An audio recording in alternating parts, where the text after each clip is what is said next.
This week on Notorious Scoundrels podcast. May they can choose not to gain one name token. Are you serious right now? Welcome to the Notorious Scoundrels podcast. Hello and welcome to the Notorious Scoundrels podcast. I'm David, and as always, I'm joined by Mike and Kyle. Say hello, guys. Hey. What's going on?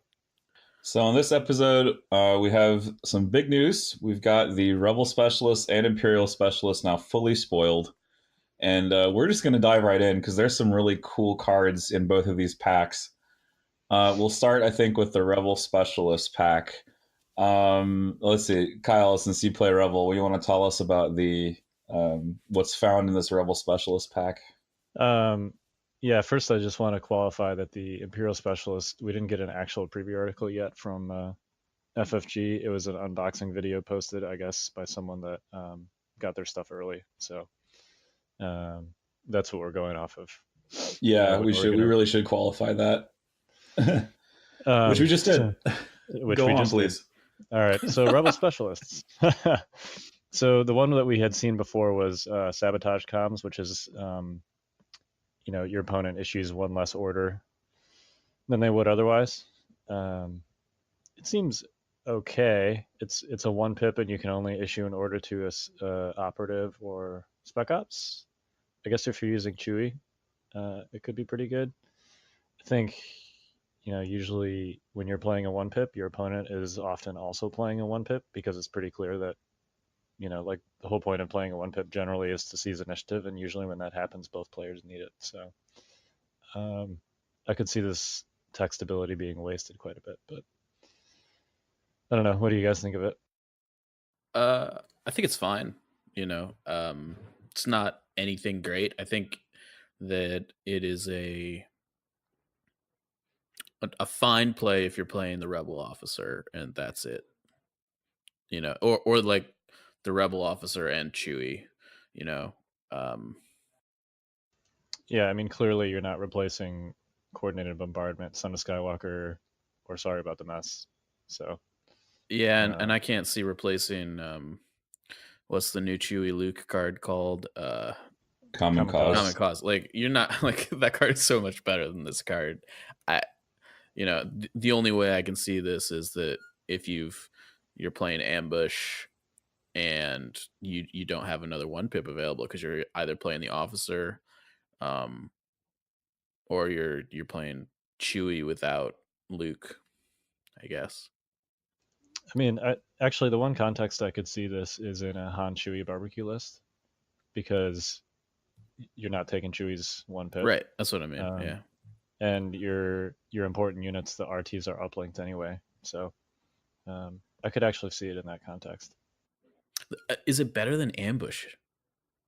Yeah, maybe not. I mean, maybe the ambush flexibility. Like, if you really need to give an order to Han, obviously you can't do it with sabotage communications. So yeah, it's pretty restrictive in that way that you can only give it to operative or special forces, and then neither of those units can take one of the new upgrades we're going to talk about in a little bit.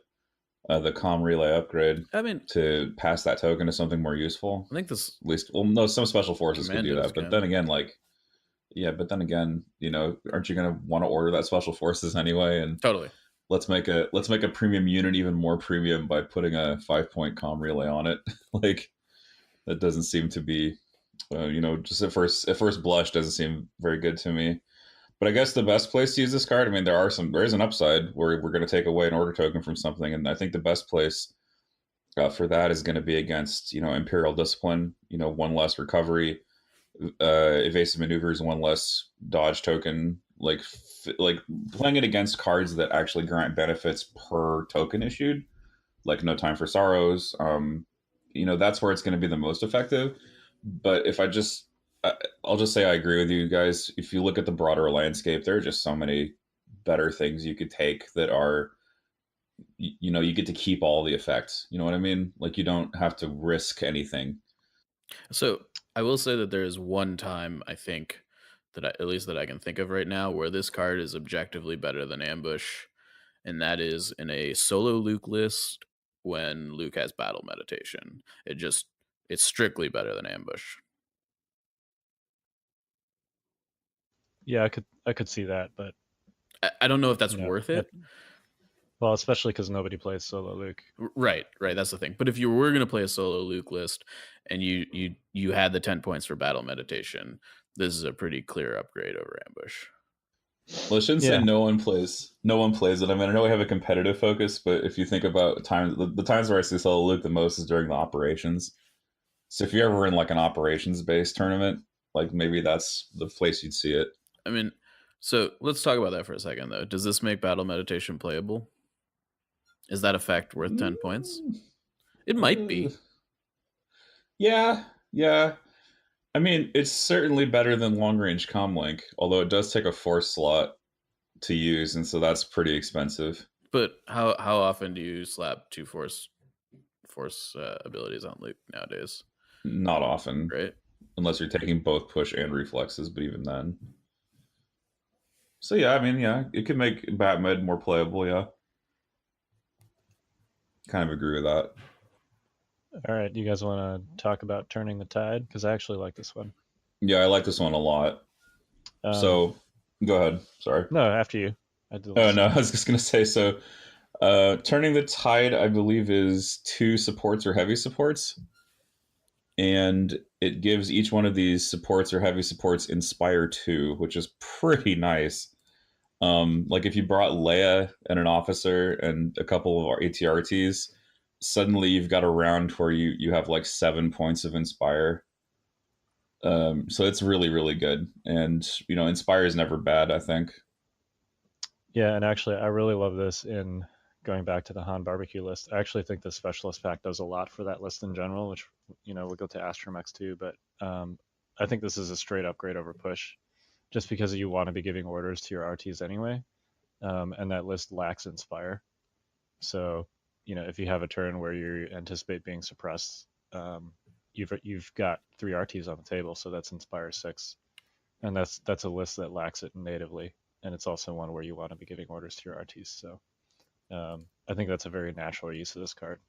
It's also really good for taking suppressions off of Han. I'm thinking about it now. And like you say, it lacks Inspire. Like Han's like the primary place because maybe he's suffering from reckless diversion fatigue after having eaten so many shots. Yeah, I find that I usually, if you get a good diversion off, it's not uncommon to have like 4 or 5 suppressions stacked on Han at the beginning of the next turn. Yeah, I don't know how many times I've had my Han panic after a reckless diversion turn for lack of Inspire when I don't take something like Leia next to him. It's actually fairly reliable that he panics. I'm not super familiar with my commander panicking, so I can't say I can relate. Yeah, clearly, Mr. Infinite Courage. Yeah, over there. Yeah, I mean, I don't know how good this card actually is. I will say that of all of the command cards that we've seen lately, this one just is just the most flavorful and thematic in my eyes. It's like, the rebels are like fighting in the trenches and 2 air speeders just like come over the top. Like that's like this card like hits it on the nose, like what that should feel like. And I really appreciate that. Yeah, like seeing an ATST get blown up is super inspiring. For my rebel heart, maybe not for you Imperials. But I mean, I just like, I don't know, like I'm like picturing what they were trying to paint with this card, and I just think it was really well done, regardless of how good it is, Yeah, it strikes me as like that moment in Rogue One when they're on the beach, and they're getting like pinned down by that AT-AT, and then suddenly all the X-wings like roll in and take out the AT-AT, and they're like, yeah, that's like that's literally what this is, and it feels like they really hit that on the nose, which I think is fantastic. I don't think every card needs to be super good or playable, but I do think that if it's not super good or playable, it needs to feel right, and this card checks at least one of those boxes. So I love it. Yeah, I mean, if I had to put it on a scale of 1 to 10, I mean, it's a 9 out of 10 for me because it's super thematic and it's really good. And that's always like the sweet spot when you've got, for me anyway, when you've got the combination of theme plus very usable and actually quite powerful. Yeah, I mean, if you rebels actually ever get like a good vehicle, this could be bonkers. I'm reserving judgment on the land speeder. I really am. Okay. All right. I'm trying my best. I think it has its uses, but if people are trying to compare it to an ATSD or a occupier side by side, they will be disappointed because they've set themselves up for failure. I'm actually of the opinion that the ATRT is currently the most viable vehicle in the game, so I don't mind this at all. Yeah, I mean, I think that's probably true until the tanks come out. Well, yeah, and then they just get scrapped. Yeah. Yeah, then they might just get blown away in like 2 turns. Yeah, and if the ATSD ever becomes viable, I think all of a sudden your ATRTs look a lot worse. But all that aside, yeah, I agree with you. The ATRT it's definitely the best vehicle currently viable, I think, unless speeder bikes make a comeback. But that doesn't look like that's really going to happen. All right, so the 3-pip. This is another good one. Not as good as the Imperial one, which we'll get to. But oh gosh. Yeah. So this gives you free dodge tokens basically whenever a core unit attacks. So that's up to 6 free dodge tokens on your turn, assuming you have 6 core units. 6? That's a lot of free stuff. I gotta say, that is a lot of free right? tokens. 6 free tokens? Wow! Oh my! Wow! Yeah. I mean, it's not 40, but all right. It's pretty good. I mean, when you have characters that have nimble, it's not exactly 6, is it? Like you get to spawn like new copies because every time you spend it, you get it back. So if you get them on and do it early, right, it gets some replayability is not the word, like a reproducibility, I guess is the word. Go forth and reproduce dodge tokens. My Exactly. experience shooting rebel troopers in heavy cover with dodge tokens is that you just shoot the ones that don't have dodge tokens. Yeah, that's the trouble with it, right? Like you're not going to get all of them out at once. Like you have to actually it has to spend some time spinning up to actually get the full effect. Yeah, unless you've activated Leia first with, say, a comm relay or something like that. Yeah, this is kind of a good time to talk about sort of a core difference between aim tokens and dodge tokens, which is, a dodge token is only useful if either that unit gets shot or your opponent shoots a less valuable unit instead of shooting a unit with a dodge token. Whereas an aim token is always valuable. Yes, it's not always valuable. Well, you get to spend it when you want to spend it. Totally. Like you control the timing of your aim token. Right. Usage. It's also limited by whether you want to shoot something or not with any given unit, like whether double moving is somehow better. Yeah. So I think that the way you have to look at a dodge token is, it saves you a hit point or whatever, but it's really more of a deterrent overall. In that it takes a focus off a specific unit. At least in my eyes, that's kind of how I see them. Unless everything has a dodge token, and then it's just hard cover +1, right? Yeah, and that's why I say if it forces them to shoot a less valuable unit, then you got some use out of it. Yeah. But like if you have two Rebels E6s next to each other, and one of them has a dodge token and one of them doesn't, and your opponent shoots the one that doesn't, then that dodge token hasn't done anything because those are both equally valuable targets. Yeah, but you can feed like multiple dodges to Luke. It doesn't have to be the same target all the time. Like if Luke is out there and Luke's going to be taking some heat, you can like bait people into shooting your valuable unit and just continue stacking dodges on him. I don't know, man. With this covering fire thing. You think I barely ever shoot Luke with one dodge token, let alone 1+. I don't know. I think that's overkill. Yeah, it could be. I mean, you don't only want to do it when you've spent it already. I mean, sure. Like you never go more than 1 for Luke, really. Yeah, one is usually enough on Luke. I do think that said, it's a free way to get it. Yeah, there's a lot of value. I think in like let's say it's range 1 to 2, right? Yeah. Okay. So can you imagine that this seems really good to me. So you infiltrate some rebel pathfinders on the middle box and recover the supplies, and you just like dish out dodge tokens to them on turn 1, as they like run backwards. You give them uplink or something, and you activate them first. They run back with the box, and all of a sudden you've got 6 rebel trooper units that like run up, shoot something, and essentially just hand 6 dodge tokens to your Pathfinder squad. Thoughts? I mean, it is a pretty cool tactic until your opponent rolls 2 crits off a sniper. Sure. And then kind of just laughs at you. Sure. I mean, well, you don't even need the crits with a sniper because snipers are you don't need the crits because the snipers just freeze the dodge tokens anyway, which is another thing we can talk about with dodges. There are lots of situations where people just ignore them. Like, they're just like, oh, you have a dodge token? Oh, that's cute. High velocity. Oh, that's cute. I have surge crit. You know, or that's cute. I'm in melee with you. You know, maybe you get 1 hit off me, but it still doesn't, you know, stack with the thing that makes it truly good, which is negating hits at range. I still think this is a really good card, and I think, at least for me, it's probably replacing Save Our Skins in my Luke Leia list. I say probably. I'm not 100% sold on that. After the preview on Friday, I proxied it in a game with Mike, actually, over the weekend. And just because of when I ended up using it, it didn't end up being super useful, but I could easily see how it could be. You can also pair this with another upgrade in this pack, which is somewhat useful specifically for this card, and also coordinated fire, which we'll get to, which is comms relay. So that's the comms upgrade that allows you to, when a unit receives an order, you can pass it to another unit. Now, since covering fire is 3 core units, that's a pretty significant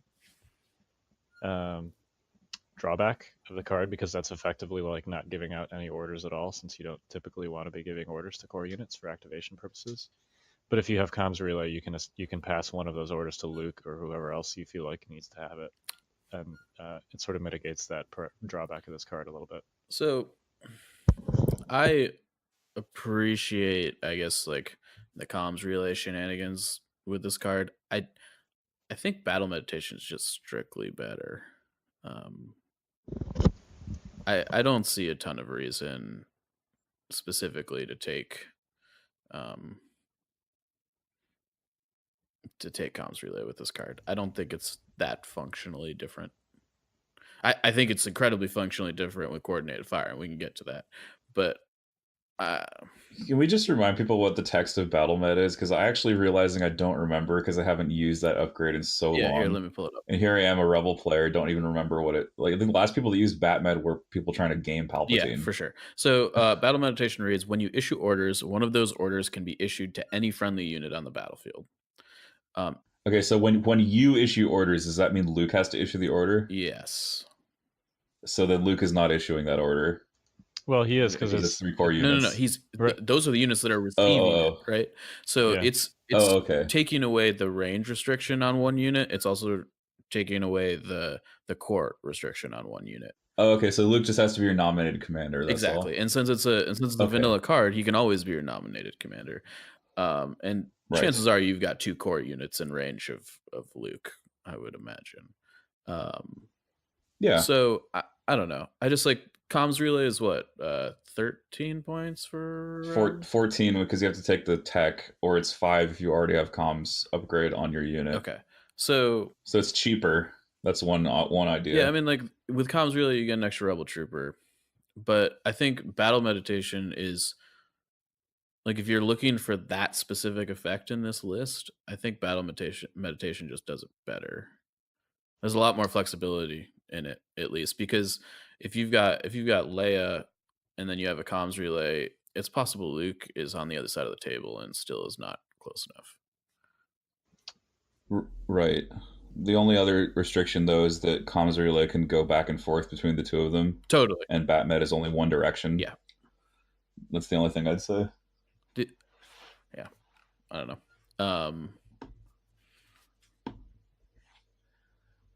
What do you think, Kyle? Do you have any more thoughts on this situation with comms relay? Yeah, I agree with Mike that if you're just specifically looking for the coordinated fire interaction, it's better to do battle med, or even just sort of trying to muddle through with improvised orders.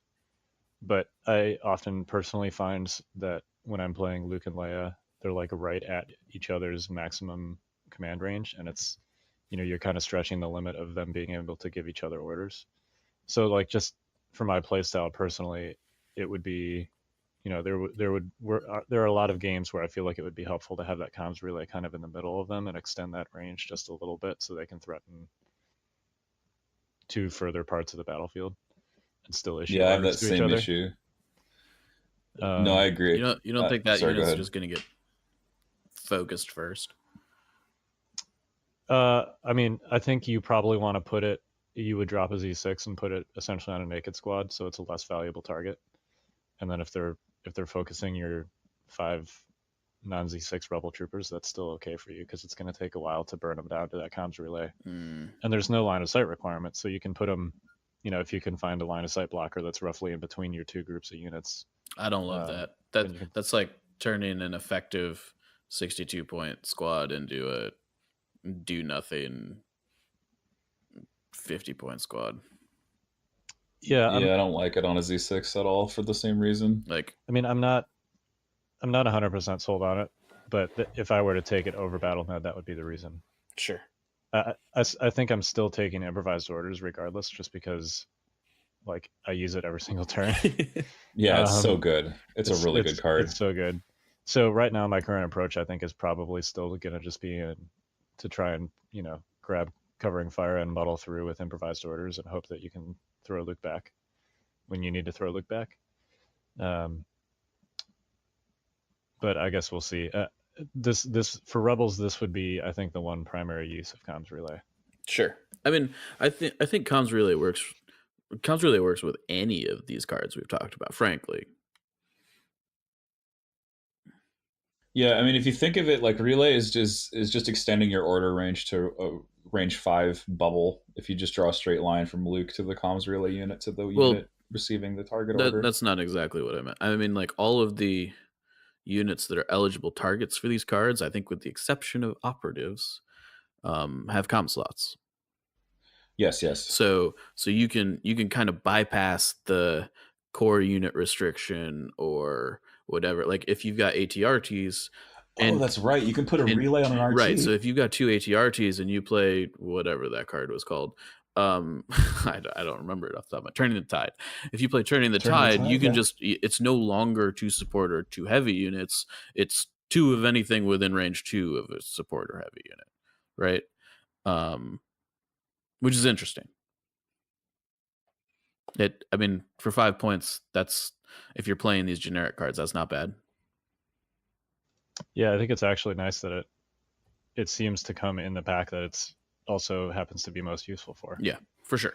Because I mean, you're not gonna comms relay like anything in the other packs. Like, you generally want that order on the commander that is giving the order. And plus, like, shifting the unit type that's receiving the order doesn't eliminate the effect because it doesn't require the face-up order token. Right. It just says units of this type gain, and that's the best part of all the cards. Absolutely. So I think that, I don't know, taking away the order type restriction, I think, is way bigger than the range restriction. As far as, like, the things that comms relay breaks, right? Like, the extra range is nice, no doubt, but making it so that this command card says 2 vanilla units within range 2 is way more powerful than, I think, getting out to range 5. That seems really corner case to me. Yeah, I mean, I'm specifically thinking of disarray or some sort of spread out situation where you've got Luke and Leia engaging on opposite ends of the field, but it rarely happens. They're better together. Most Rebel units are better together. Surprise, surprise. Surprise, surprise. It's like a faction based on synergy has to be near each other to synergize. It's like they gave you guys a keyword called teamwork.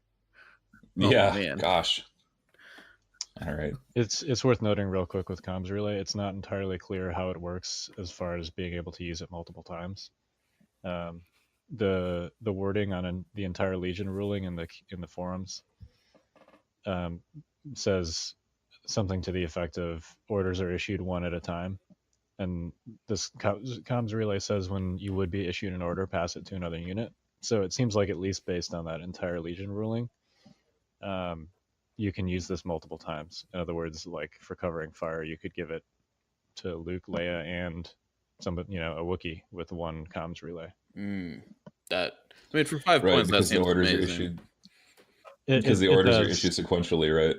Well, that's what the entire Legion forum ruling says, or rather, the entire Legion / BattleNet forum ruling says. But we'll see if that's, like the intended use of this card.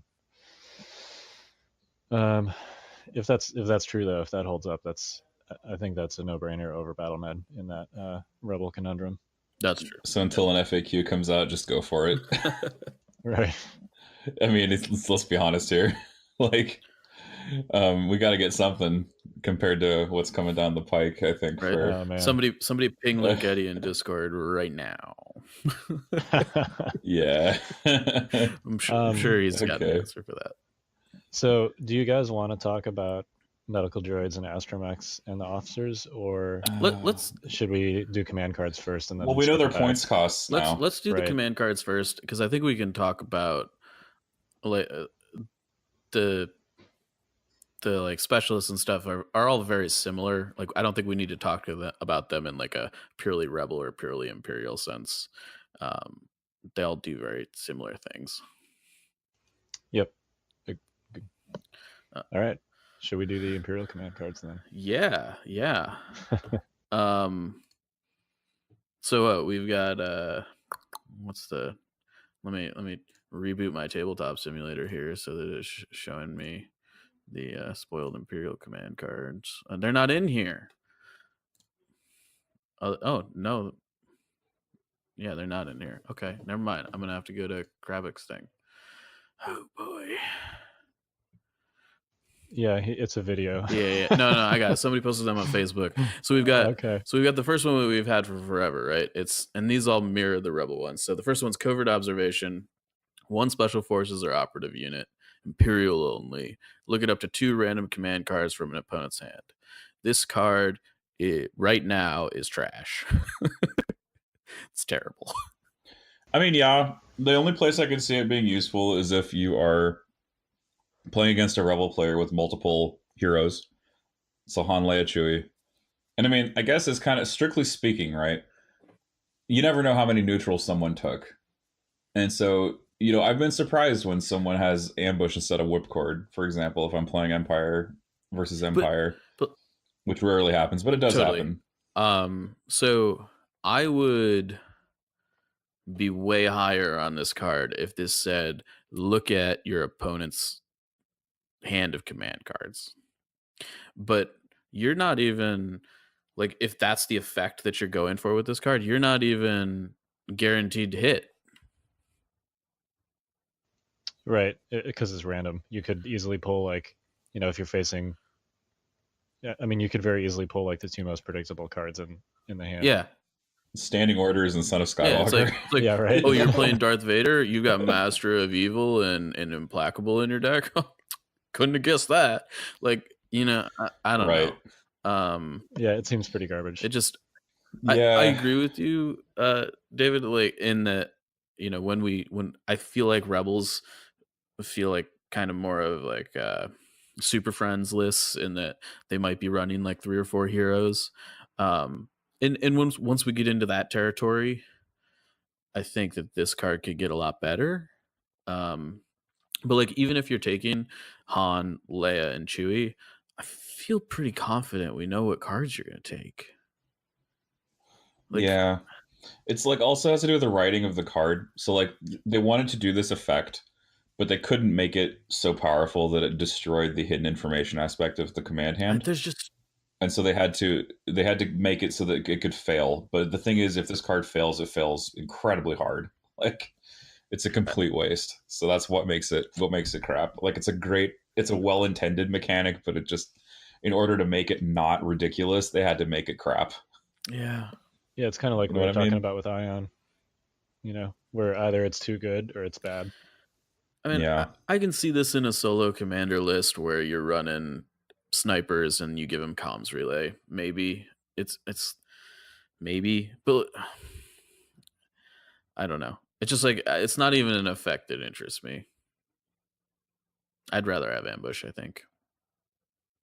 But yeah, agreed. Now let's get into the interesting stuff, the stuff that we didn't know about before today. Pinned down 2-pip, 2 support or heavy units, Imperial only. After a friendly support or heavy unit performs an attack against a unit with a face-up order token, shuffle that token back into its order pool. Seems okay. Yeah, I think I mentioned that, like, hey, we never saw anything like in Armada where, the Star Destroyer, the giant ship, could attack twice and that would justify its points. Well, guess what? Now the giant vehicle has the potential to attack twice and justify its points. That's not what this card says. No. No? Really? It's kicking the token that's face up on the unit it's attacking back to the because they're pinned down. Yeah, Jay, you can scrub that. No. We can keep that in. We can keep that in. Everything. Okay, fine. Keep that in. Keep that in. Whatever, man. I'm fallible. I make mistakes. Sorry. That was so okay. So it's not even remotely as good as I thought it was. That would be pretty great. Good. That would have. I thought it was ridiculous. Is that when you want this effect, I feel like there's 2 times you want this effect generally: when they're playing their 1-pip, or they're playing Reckless Diversion. I think this is great against Reckless Diversion. Seems fantastic. It does not seem great against all of the 1-pips that you're trying to that you would like to kick back. Like, those are the effects that are crazy good. Well, yeah, it's perfect for RD, right? Because you're kicking the thing that makes RD work. I'm thinking about it though. It's actually, this could be good against Master of Evil and Return of the Jedi. Yeah, because you're taking away activation control for your opponent's most important unit. like shoot Luke or Vader, kick the token back to their hands so that they at least don't know when the suppression is going to come off or get put down. That's not terrible. I think if you're running like a Veer's Weiss list, this is just a straight upgrade over push. Well, I guess you might want to relay in that case, though, because you want to be handing out aims early with Veers. Yeah, so I guess my biggest problem with this card is that it says 2 support or heavy units on it. The amount of times that I have 2 support or heavy units in my list nowadays is not high. What, you mean you don't take 3 E-Webs? No. With barrage generators? Yeah, I don't know. But again, like, yeah, I don't know. Maybe that's okay. Maybe 2 E-Webs before this card is good enough. Well, I think the relay it fixes it. If you're only taking 1 vehicle, relay definitely fixes it.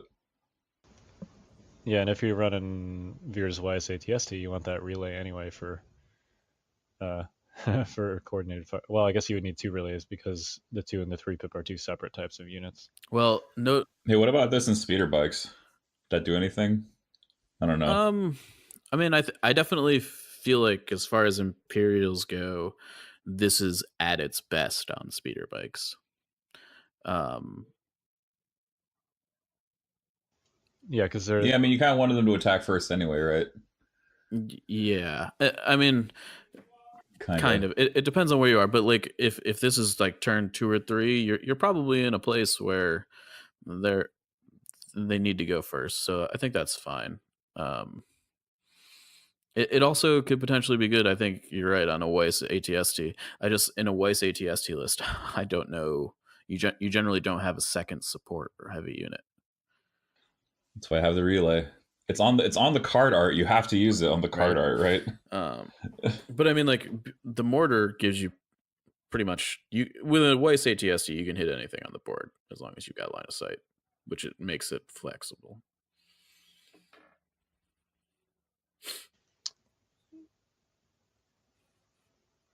Yeah, I think between the 2, the Rebel 2-pip seems more universally useful. Yeah, I think it's a lot better, but that's okay because we're gonna get to the 3-pip. It's okay. It'll all be whited out by this one because this card is just so good. All right. So we've got coordinated fire, 3 pip. Cue the Imperial March. 3 core units, Imperial only. After a friendly core unit spends a name token, another friendly unit at range 1 to 2 may they can choose not to gain 1 name token. Are you serious right now? Yeah. So the Rebel one handed out 6 dodge tokens. This one hands out like in a perfect ideal scenario. I think we mapped so it many out name 40. tokens we can't say it on the radio. Yeah, I think the magic number was 40, assuming that with the current resources available.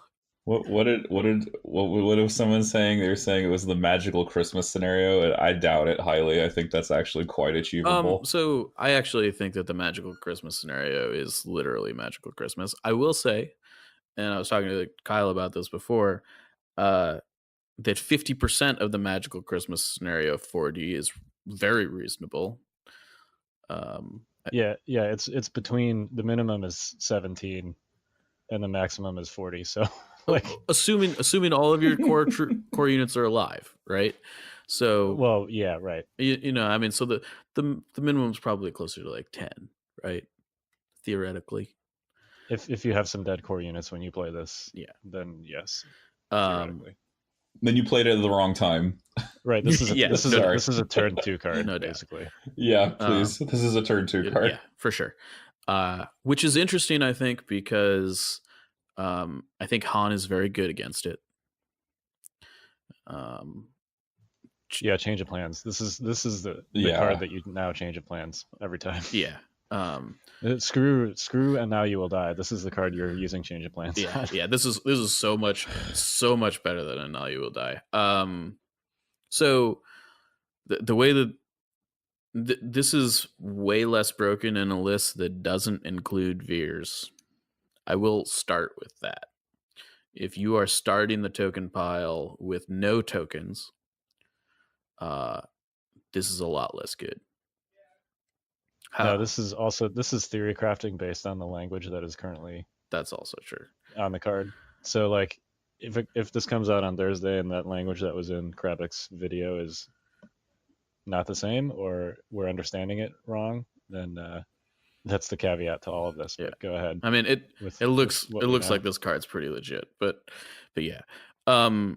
So if you're playing this card in a non-Veers list, it's probably as good as the Rebel one. However, if you're playing it in a list with Veers, you are also playing.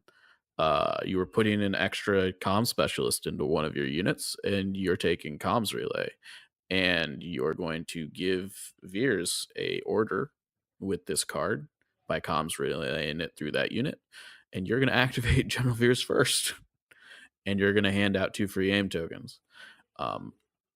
And those 2 free aim tokens are going to get replicated 5 or 6 times each. So just those 2 aim tokens alone, you don't even have to take an aim action, and you're essentially getting 11 aims. No, is it 11 or 13? It's 11. It's 11. Okay. So you're getting 11 free aims just from activating General Veers first. That does. I'm kind of just sitting back here, just like the fact that you're saying a number that's like even close to 11 just makes me sick. And that assumes that you're not aiming with any of your units. If you aim with the first unit, right, that jumps up to what, 17? Yeah. Yeah. So, and if you aim with the first and second unit, you're up to 22. 20. Yeah. 22. 17 plus 5 is 22. Yeah. And I think this is just counting the core jumps. I think it is 13, and I think it is. Now one caveat that I can see to all this. Kyle, you know the rules, and Dashz, you know the rules better than me, but I want to ask: can you actually spend the name token to modify nothing? Yes. The answer to that question is yes. I looked it up. Is yes. Okay. Yeah, because it's spend a name token to roll up to 2 dice. Right, and that number can be 0. If you're content, the number can be 0. So if you're content with your rollout, you can spend, up to you can spend the exact number of aims you need and then just pass the rest because you're spending to roll 0. I would also like to point out that even if that was not the case, you just re-roll the red dice.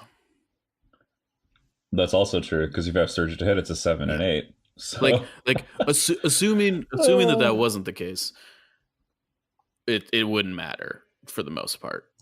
I mean, this is R4 aggro mech all over again. I mean, so we haven't played with this card.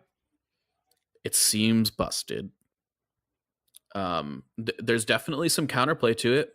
Like if your opponent plays this card, you don't have Han, you need to be making sure that you're suppressing the obvious units in the chain that are going first. Like the guys that get handed aim tokens with Veers, you should be suppressing them if possible. You might even want to split fire, frankly. But it's still 12 free aim tokens if you get suppression down on everybody, and they don't rally. I'm just envisioning a scenario where the Imperial player just like doesn't attack for the first turn and just spends the entire first turn just setting up for this coordinated fire stuff and just blows you off the table if you're not prepared for it. I mean, so after like the third core unit, you're looking at 3 to 4 aim tokens on each DLT squad. You know, I mean, each aim token is roughly equal to a hit. Yeah, I mean, it's going to be pretty tough, even in your like worst case, you know, quote unquote, only get 17 aim token scenario to not end up with mostly max hits on all your core units plus, you know, probably 2 or 3 more units. Yeah. So, I mean, you know, you normally have a dice pool of 6 on a normal DLT. I would argue that if you have the points to load into 6-man squads with coordinated fire, it's probably worth it. With 3 or 4 aim tokens on a given squad, that extra die ends up being very valuable. And I mean, just an E-web. Yeah, it's re-rolling until it's all crits. It's not going to be uncommon to push 3 or 4 hits through heavy cover with a DLT squad with this card. I don't think, which sounds bananas. I don't know. So I mean, okay, well, assuming that this card is actually busted, which again, we've got the people lobbying that say, "Oh, it's Magical Christmas." You're just looking at the theoretical possibilities, and that's not going to be the reality on the table. I would argue that how do you fix it? That the Magical Christmas Land is Magical Christmas Land, but I would argue that you only need 50% of Magical Christmas Land for this card to be anywhere close to busted. Right, so it's gonna be busted. I can't see it not being busted. Is this going in your LVO list? Maybe that's a stupid question. Okay. We talked about this before the cast, and I know without seeing it on a table. I think. No, just say yes already. I want to put this in the most crystal clear way I can. I think that if you are a rebel player, you should be playing Imperials and you should be playing this card. And I think if you're I think if you're playing in any tournament and you're not playing this card, you did something horribly wrong. Is how I feel about it. I think it is that busted. The big test is going to be to see how many Adepticon invitees come out of LVO with Veers coordinated fire in their list. If it's 6 out of 6, I'm going to laugh my head off. I would be surprised and then cry if card lists with this card in it did not sweep LVO. As in like top 6? Yeah. Or at least half the top 12 has this card in it. Yeah, I'm with you on that. I bet at least one Rebel player squeaks their way into the top 6. Yeah, I mean, because probably not everyone is going to be doing this, but I'm with you. This thing is definitely going to rise to the top. Yeah, I guess. If you're not playing this card and you're playing an Imperial, so if you're a Rebel player and you're dedicated Rebel, like, good on you, good luck. But if you're an Imperial player, find a way to put this in your list. I think it is that good. It doesn't matter. I don't care if you're playing Palpatine. If you're set on playing Palpatine, find a way to put this in your list. Like mic drop, because dang, I don't know what else to say. Yeah, I mean, it's a strong card. It's a really strong card. Like, I guess you could prepare for it. You can double aim with all your strength, or sorry, double dodge with all your strength with Leia covering fire and then taking dodge tokens. But even then, like, they could just re-roll into crits against you. Like, it's definitely I don't even feasible. think you need to do that. I think if you've got a minimum a 4-man, a 5-man DLT squad, and they've got 4 aim tokens, and you're in heavy cover with dodge, they're pushing 3 hits through. Yep. Like, yeah, I mean, essentially the text of the card says all your dice this turn are hits. For like the last 4 or 5 core units. Yeah. Right. Yeah, your first 1, possibly 2 core units. Although 3 aim tokens on a Storm DLT. Yeah, it's probably just the first one. unit that it's a little bit dicey on. But so how bad does this get when you add like cover denying tech as well, like blast? I mean, I think that this card gets real busted if you're able. I mean, first of all, it's already busted. I think if you have 6 Storm DLTs, this card is beyond good. I think that if you're able to set up a situation where you're able to like get an impact flamer shot off with a unit that has 6 aim tokens, you just killed a squad. Yeah, whatever you're shooting at, you just killed it. I mean, I think it's unlikely that you're going to be able to set that up specifically because this card really wants to be on turn 2. It's tough to get snowtroopers that close and that effective and like line up the aim tokens at the right time and make sure they're not suppressed. Feels Magical Christmas Landy to me. But I think that like handing off 6 to 8 aim tokens at the end of the chain to like an IRG unit isn't bad. And then gets to charge. And then if you had Palpatine pull the strings. Yeah, I mean, honestly, that's like one of the better parts about this card is like, let's say you're playing like Vader Veers with some IRG, right? Your last core unit goes, they've got 8 aim tokens. No unit in your army actually needs 8 aim tokens. You hand like 4 to Vader and 4 to Royal Guard, or 2 to Vader and 3 to Royal Guard, and like 1 each to one of your sniper teams or something. And you're like, okay, well, all of my non-core units are also now aimed up. Good luck. Yep. Seems great.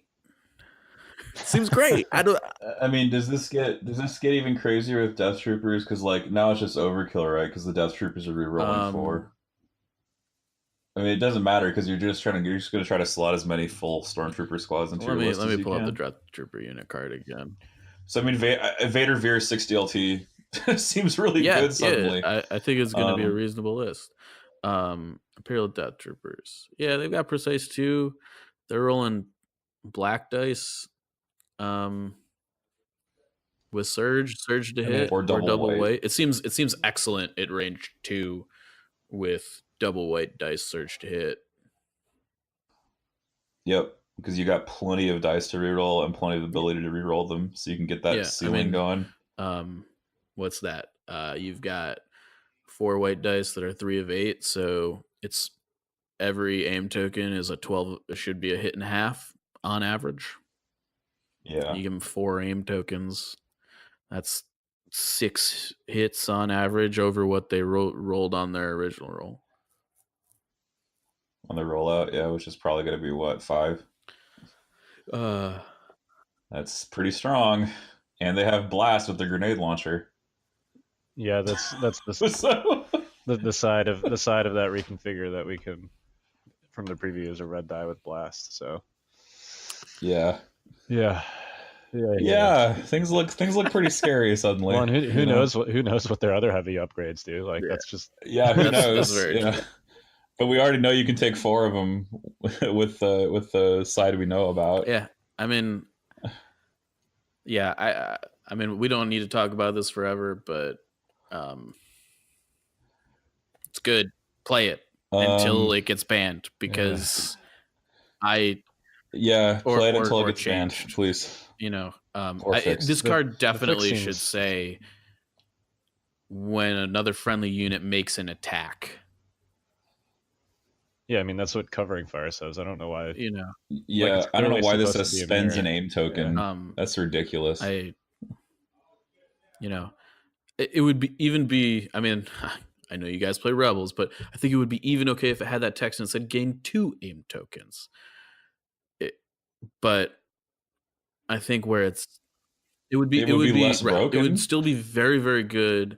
I don't think it would be busted like it is now. I do think 2 is where we get into maybe it might be too good. I'm not sure. But once we're talking about everybody gets 3+, I think it's. I mean, I think it's still a great card. Go on. I think it's still a great card if you match the language to Covering Fire and you're only getting 6. Oh, no doubt. Tokens. No doubt. 6 free actions, I'll take it all day. Yep. Yeah, I mean, if I'm double aiming down the line, like that's pretty sick. Like just without even contemplating the whole 17 free aim tokens stuff that we were flirting with earlier. Now that I'm thinking about it, you can actually we didn't talk about this before, but you technically can you can make it even more. You can stack it even more because you can comms relay twice and take an Imperial officer and spotter 1 to the first unit in addition to the spotter 2. Oh no! I mean, no.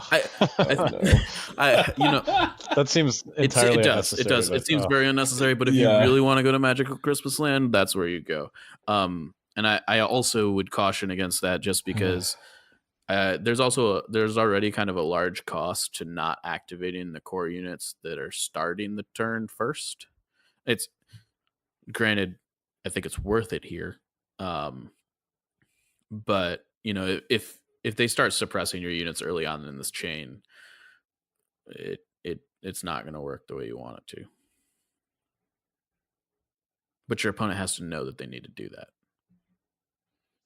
Right, and even if they do that, you know, you're still 2 on the first and 3 on everyone after that. So if it's countered perfectly, get your opponents with this while you can.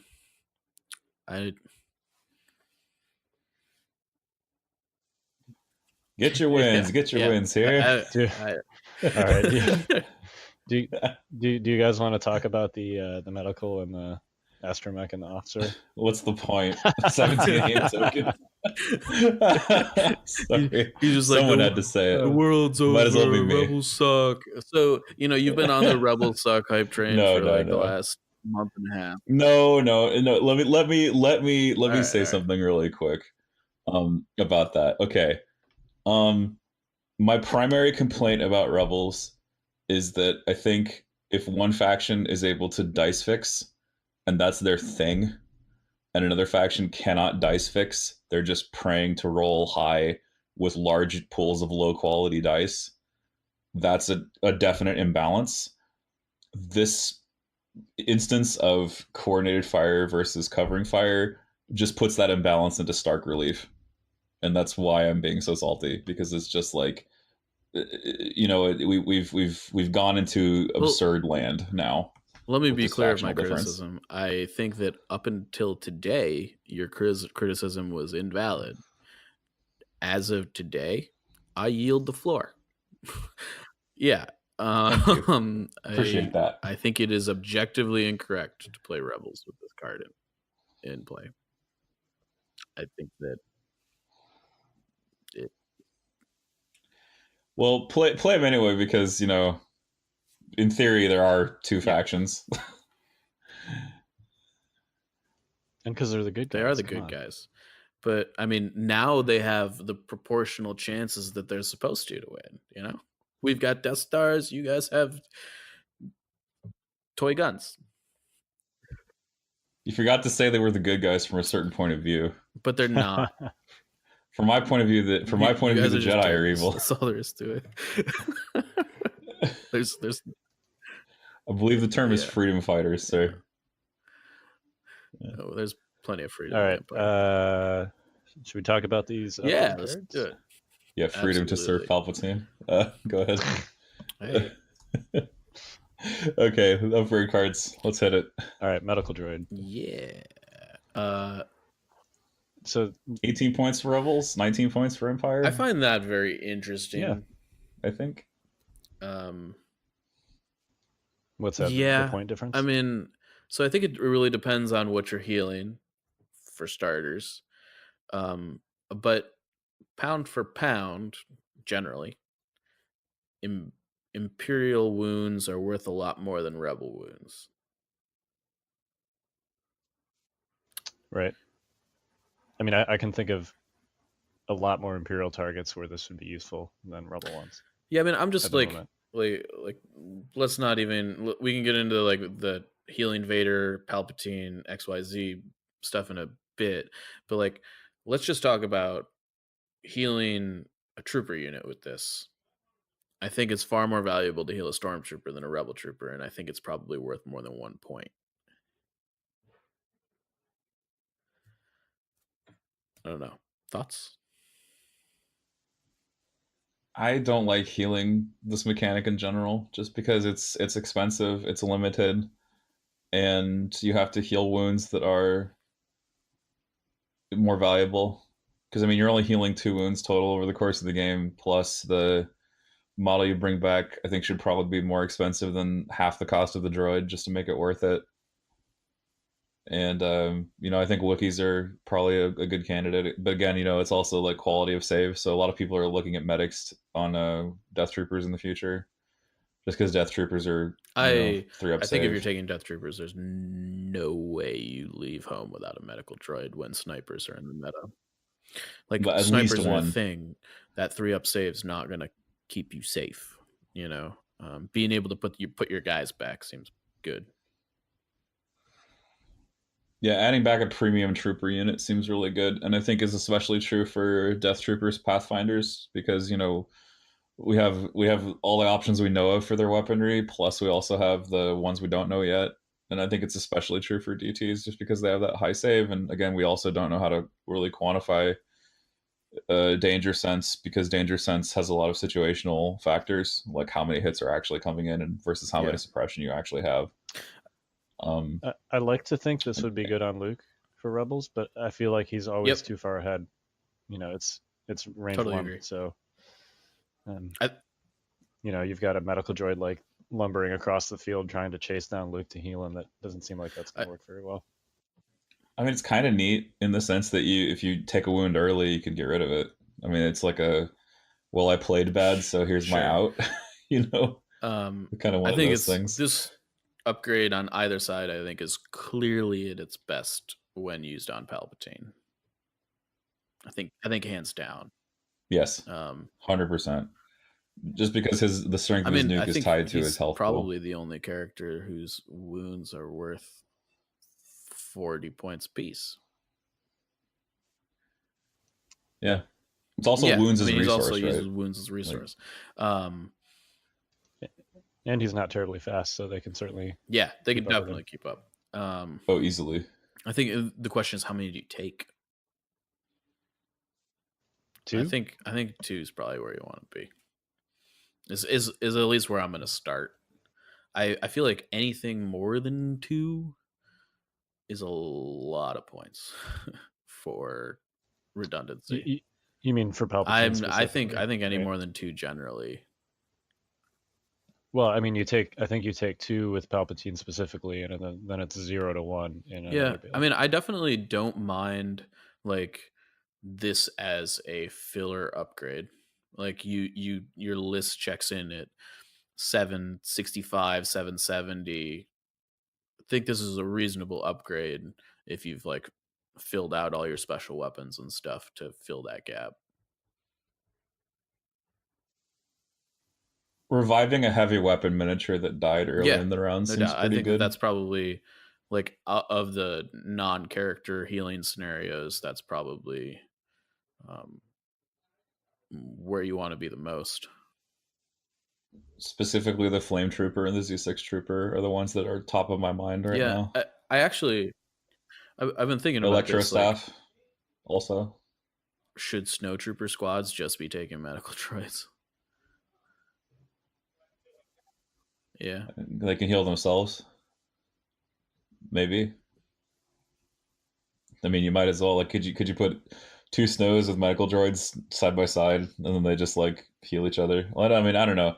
It's super situational because you have to wait until the Flame Trooper is the last mini standing. I mean, I don't know. Really make that like, worth it. I used to be on the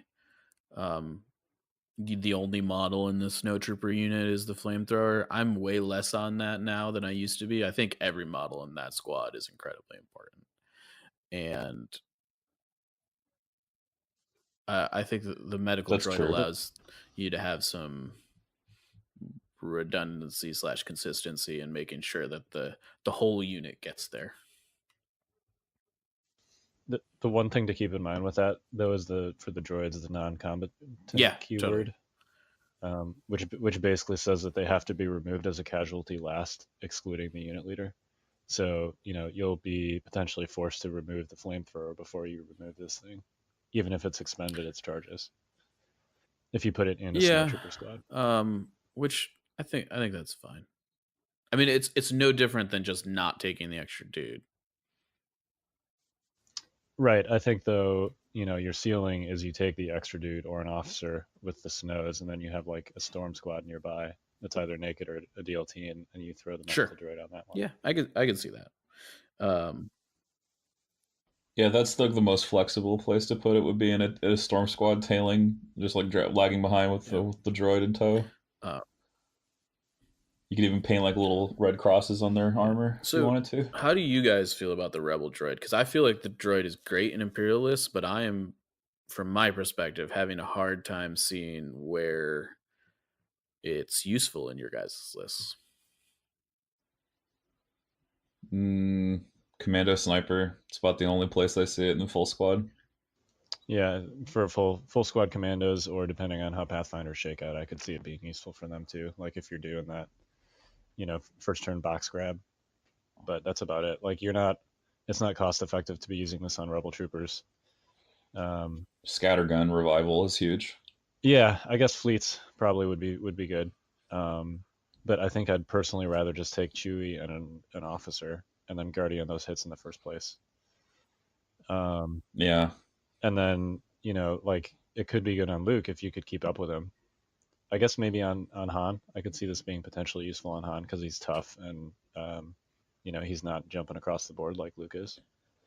He's tough for a Rebel because he has Uncanny and, DNC and all that stuff or whatever. I could see it potentially being useful in a list with Han, but I think at least when I run Han, I run him with Flame ATRTs, and I'm taking Astromechs instead of medical droids in that instance. I mean, you could, in theory, between stems and the droid, live to fight another day if you manage your stems correctly. Yeah, you could take the wounds on. You could pass the wounds to stems. Heal a couple of wounds off your original character, and then the stems wounds transfer, and you're still alive.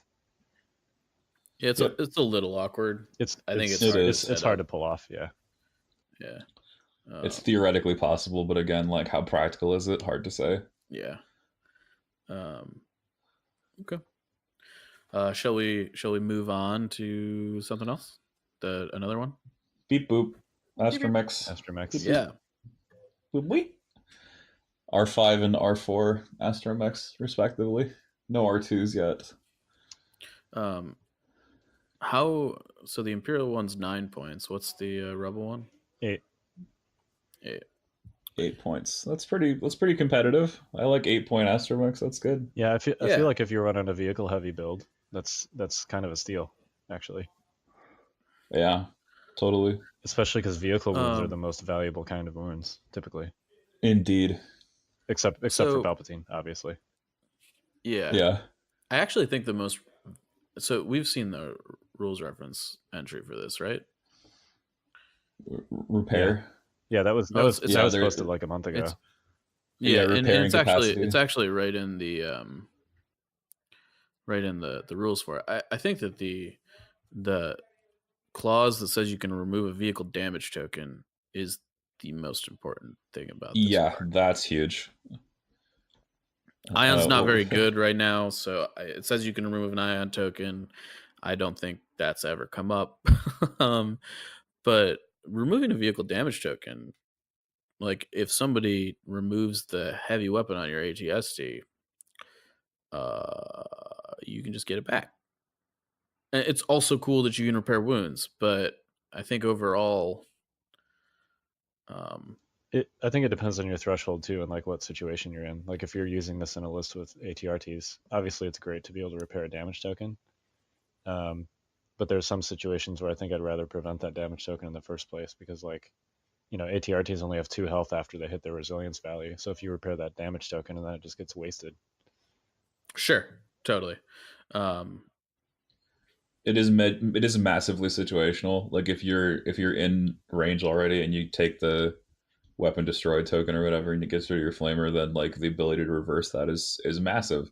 But like you said, Ark, I think the majority of the time you're going to want to just repair beforehand. I mean, the other thing though is that like specifically we're talking about ATRT flamers. They essentially die when they are damaged. Yeah, they're totally useless when they're damaged. Like, they're uniquely penalized by resilience checking and ions. Yeah, just because they really need to be able to move and shoot, and so I don't know. I mean, like they still have armor, right? Like, if your opponent doesn't have an impact, like The other thing is, it's not impossible, I think, to take 2 or 3 Astromech droids in any given list with a bunch of ATRTs or an ATST in it, and just go to Healbot Town and be like, okay, repair a wound, strip a vehicle damage token, slam you in the face with my ATRT again. Yeah, I'm actually really excited to try this in my Han barbecue. Sorry about the barbecue list. 2 or 3 ATRTs, 2 or 3 Astromechs just following those ATRTs. Because I feel like, especially when you're facing, that list is already good against Rebels. And I think when you're facing Imperials, if you're facing like Veer's Boba, a lot of the impact they have is burst damage. The 2 command cards, maximum firepower and backpack rocket. So I feel like at the moment when you're playing that list against Empire, it's kind of like there's a tipping point, right? Like either they have enough damage to eliminate your ATRTs or they don't, and you run them over. So I feel like Astromechs help sort of postpone that tipping point enough to push through it, such that they've either wasted their burst damage cards or you've killed enough DLTs that by the time you sort of push through that, you still have 2 or 3 ATRTs on the field, and your opponent is no longer in a position where they can accumulate enough damage together to actually finish him off. I love what you're saying, Ork, and I think it's a cogent analysis. It's just at the back of my mind, I'm just hearing a voice that says, until they re-roll with 40 aim tokens into all crits, and then you just said, which is a thing they can do. Yeah, I mean, it's not starting to pull us out of like the dream world where this is actually good, but I mean, so long as coordinated fire is on the horizon, I just feel so negative. As long as we're bringing that up, that interaction is insanely important against armor and Guardian. Like, if you're shooting at Palpatine or you're shooting at an armored target, just using 6 aim tokens you're no longer fishing for crits. You're going to get some. You're catching crits. You're not fishing for crits. Yeah, it's just a matter of how many you get at that point. And then they have impact 1 on top to just icing on the cake. Right. You save the first. Well, you probably don't even save the first hit, frankly, because you got red dice. So, you're just Yeah, you just keep re-rolling those DLT shots. Like, why not? Reroll them 8. Right. Anyway, back to our reverie. Back to our reverie where ATRTs are actually quite buff. I mean, they are still buff. Like Rebel versus Rebel, they're extremely buff. And hell, like you say, even versus Imperial, they can be extremely buff. Yeah. For all the reasons you mentioned. And like again, you'll get your damage off maybe before they even get this, aim token chain going, it doesn't help them at all on defense.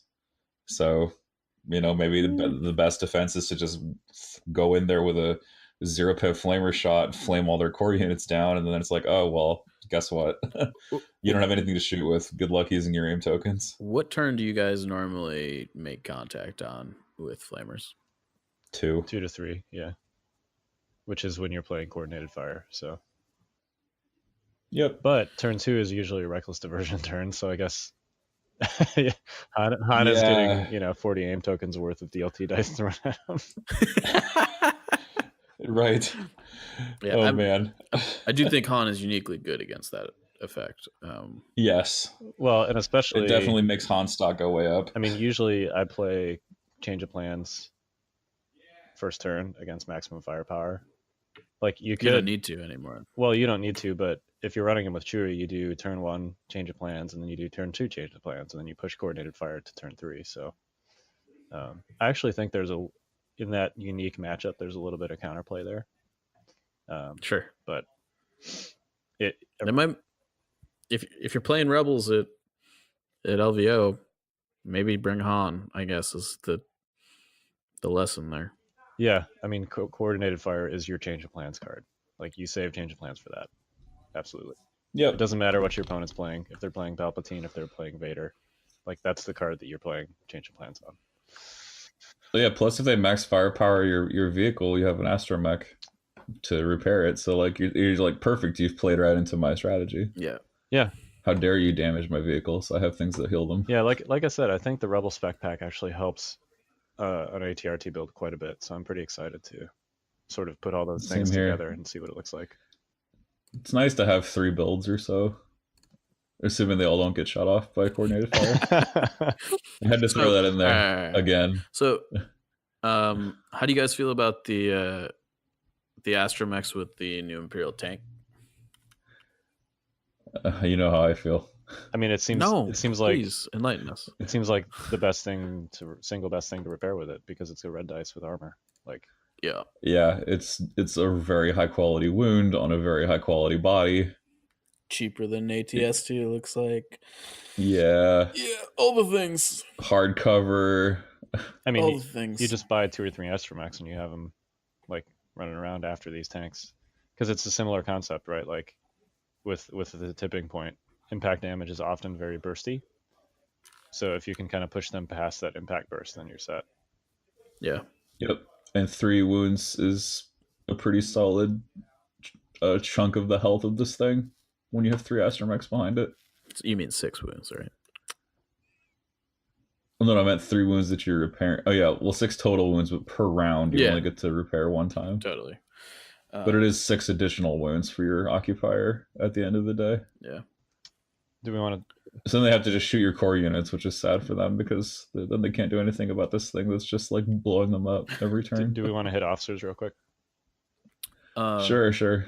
Before we run out of time. Yeah. Courage 2 is good. Yeah. There's no way around it. Oh yeah. Yeah. Actually, especially on core units. I think officers will be the most universally used upgrade by both sides out of this pack. By far. And we don't mean the unit card. Yeah, we don't mean the unit card. We mean the upgrade in the squads, because officer snows and officer fleets are definitely a thing you're going to see. So I'm not trying to throw shade here, but do you guys think that they missed the mark a little bit with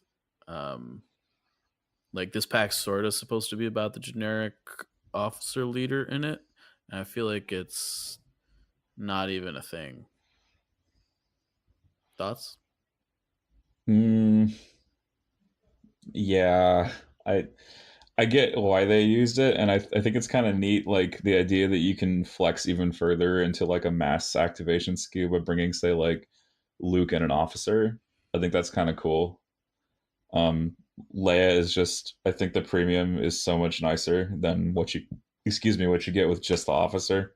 Same with Veers. Like at 50 points, right, you're totally cool with paying the 30-point premium for max firepower, a second aim token from Spotter, and all the good stuff that Veers has for you. The gun is even way better too, and Leia's gun, oh my gosh, don't even get me started. Yeah.